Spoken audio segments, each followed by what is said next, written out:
Bonjour et bienvenue dans le podcast intitulé Une voix, une histoire. Moi, Ange Kelsey et Ventia allons être vos deux animatrices pour cette première partie de l'épisode. Aujourd'hui, nous accueillons notre première invitée qui parlera en lien avec l'idée globale qu'est ce podcast, qui est la santé mentale. Aujourd'hui, on accueille Elisha qui a 16 ans et qui est atteinte d'un trouble de personnalité. Elle nous parlera de son parcours et de son expérience personnelle avec son trouble psychologique.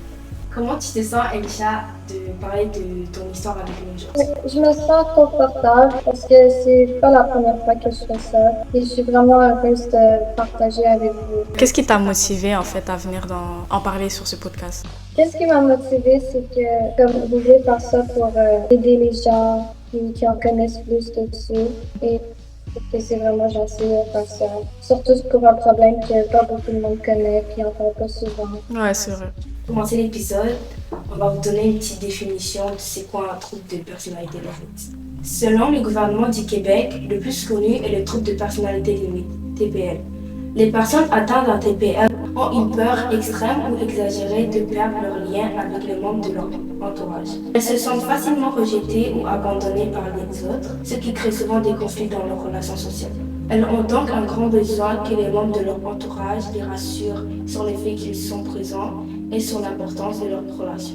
Le trouble de la personnalité limite affecte la manière de penser et d'agir des personnes atteintes. Il perturbe les émotions, leur comportement, leur image de soi, leur identité et leurs relations avec les autres. Les symptômes du TPL apparaissent généralement à l'adolescence ou au début de l'âge adulte. Les membres de l'entourage peuvent remarquer plusieurs signes du trouble de la personnalité limite chez la personne atteinte. Ses relations sont instables ou elle a des conflits avec ses proches. Elle a une image souvent négative d'elle-même, par exemple, elle a tendance à se dévaloriser, à se sentir incomprise. Son humeur est changeante, par exemple, elle peut être de bonne humeur et devenir rapidement irritable, triste ou angoissée. Elle a des poussées de colère, par exemple, elle se fâche soudainement contre des personnes qu'elle apprécie et se met à les détester. Elle a des attitudes hostiles ou rigides, par exemple, elle s'acharne à avoir le dernier mot ou devient accaparante ou jalouse. Elle change souvent d'idée, par exemple, elle modifie souvent ses objectifs de carrière ou ses valeurs personnelles. Elle a de la difficulté à tolérer certaines émotions. Elle peut adopter des comportements impulsifs, déviants ou autodestructeurs, par exemple, consommer de l'alcool, des drogues ou des médicaments de façon excessive,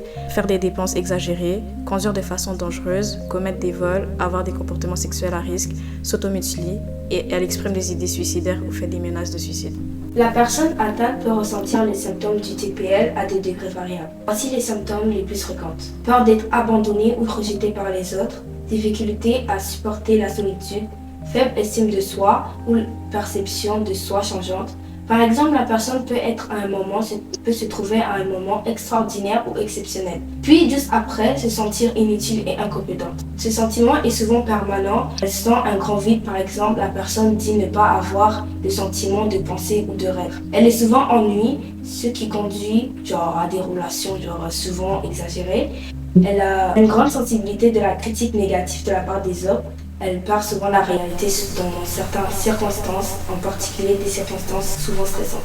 La personne atteinte du TPL peut en même temps avoir d'autres troubles mentaux ou d'autres problèmes comme un trouble dépressif, un trouble anxieux, trouble bipolaire, dépendance à l'alcool ou aux drogues et troubles alimentaires. Bon, Elisha, es-tu prête à commencer l'interview? Oui. Ok. Comment décris-tu exactement ton trouble de personnalité limite? Selon ton vécu. Selon moi, je dirais que c'est comme si j'étais deux personnes différentes à chaque fois qui changent constamment. C'est aussi vraiment intense, comme it feels comme si j'explose toujours. C'est trop à supporter. C'est vraiment dur à expliquer, mais comme des fois quand ils disent you have like petit ange sur le côté, puis l'autre c'est comme ouais. Toujours comme ça, c'est bon, mauvais, bon, mauvais. Il n'y a jamais de entre dans le milieu. Donc, c'est difficile pour toi de faire comme des décisions? Oui, puis aussi, dans le truc personnalité limite, il y a un truc qu'on appelle all black and white thinking. Comme exemple, si je suis dans une situation où, on va dire, je suis censée aller avec un ami, puis tout à coup il cancelle, à la place de penser dans le gris, dans le milieu, puis être comme, peut-être que ils sont juste occupés ou quelque chose d'autre est arrivé, c'est soit mauvais ou bon. Fait que je vais toujours assumer le pire et penser ils m'abandonnent, ils me rejettent, ils veulent plus être avec moi, toujours comme ça. Ok. La question suivante que j'aurais, c'est comment ton trouble affecte tes idées, on va dire, genre dans la vie de tous les jours? Ça l'affecte beaucoup parce que vu qu'on a de la difficulté avec notre propre image, on est vraiment insécure. Et genre, dans comme presque tout ce que je fais, j'ai jamais la motivation. Je pense jamais que je suis capable et je veux pas. Je suis vraiment comme, je veux tout que ça soit parfait parce que j'ai peur de les opinions des autres. S'ils vont comme plus m'aimer, souvent des trucs comme ça. Puis aussi, avec mes relations en général, ça l'affecte tout ce que je fais à cause de la manière que je pense et comme toutes les idées mauvaises. C'est vraiment difficile.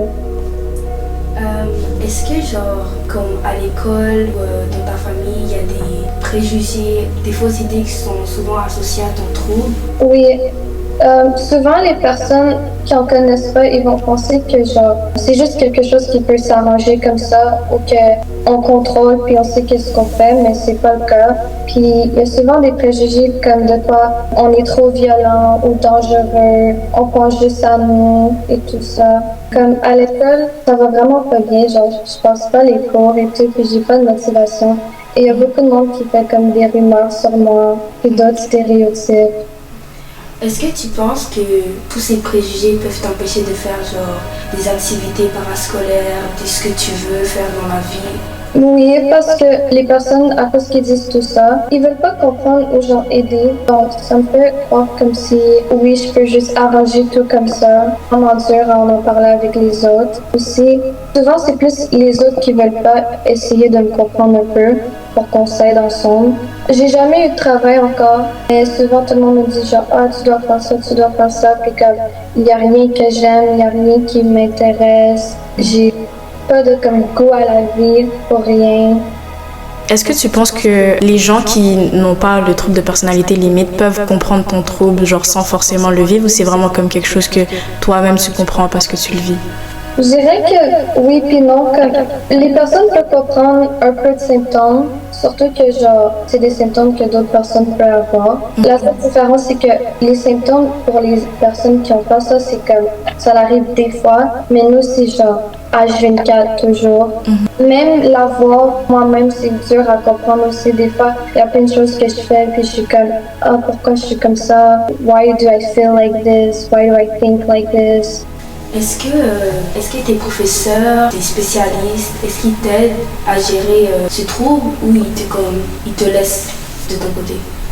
Vraiment, genre, j'ai eu beaucoup de rencontres avec des TS et tout ça, et ils disent toujours les mêmes petits trucs, mais ça l'est pas vraiment. Je pense que c'est juste à cause de mon système scolaire qui est pas bon en général.